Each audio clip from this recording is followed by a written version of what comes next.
Hello বন্ধুরা, রাধে রাধে সবাইকে। তো দেখো আজকে আমি রেডি হয়ে গেছি। কোথায় যাব বলো তো? হ্যাঁ, তোমাদেরকে অবশ্যই বলবো আমি কোথায় যাব। তো তার আগে দেখে নাও আমি সাজগুজু করছি। একদম সিম্পল সাজ আমার, যেখানেই যাই না কেন।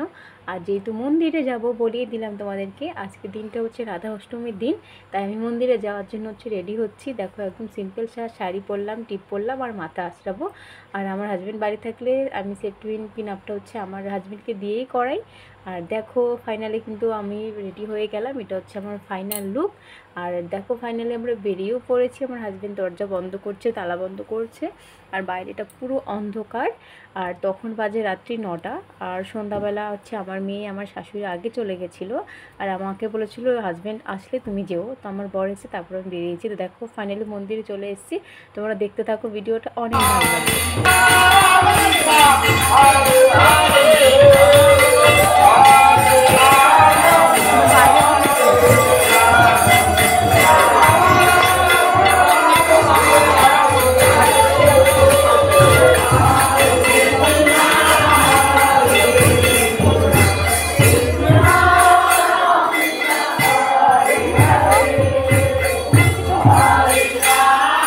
তো দেখো বন্ধুরা ফাইনালি কিন্তু মন্দিরে চলে আসলাম। আর এসে আমার রাধা গোবিন্দকে দর্শনও করে নিলাম। তোমরা সবাই রাধা গোবিন্দকে দর্শন করো, অবশ্যই সবার মনস্কামনা ভগবানকে জানিও, ভগবান সবার মনস্কামনা পূর্ণ করবে। আর অবশ্যই কমেন্টে কিন্তু জয় রাধা গোবিন্দর জয়, রাধে রাধে অবশ্যই সবাই লিখে দিও। তা আর এই দেখো সবাই কীর্তন করছে। আর কি বলো তো, সেদিন মানে রাধা অষ্টমীর মন্দিরে যাওয়ার ইচ্ছেটা আমার খুবই ছিল। এবার আমার যেহেতু বেবি ছোট, তাই আমি যাবো কি যাবো না ভাবছিলাম।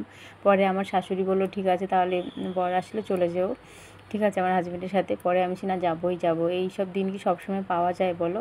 তাই না গিয়ে পারলাম না, তাই তোমাদের সাথেও শেয়ার করলাম যে সেই দিন রাধা অষ্টমীর দিনটা।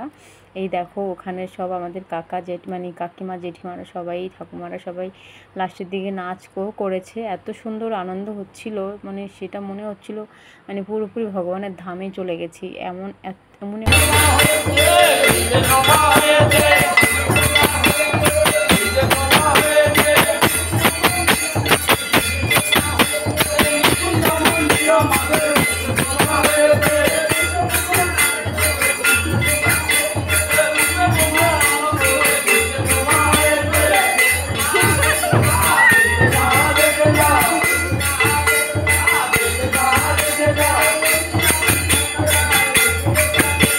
বন্ধুরা তোমরা দেখতেই পেলে সবাই কত আনন্দ করছে। আসলে কৃষ্ণ নাম ঠিক এতটাই মধুর, যাদের মনে ভক্তি আছে তারাই একমাত্র বুঝবে যে কৃষ্ণ নাম কতটা মধুর।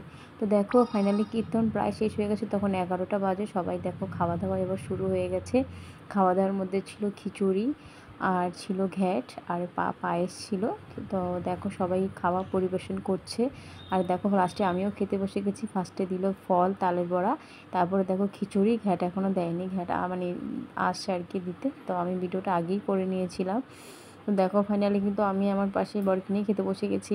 তারপরেই দেখো খাওয়ার পরে আমাদের পরে অনেক লোকজন হয়েছিল সেদিন।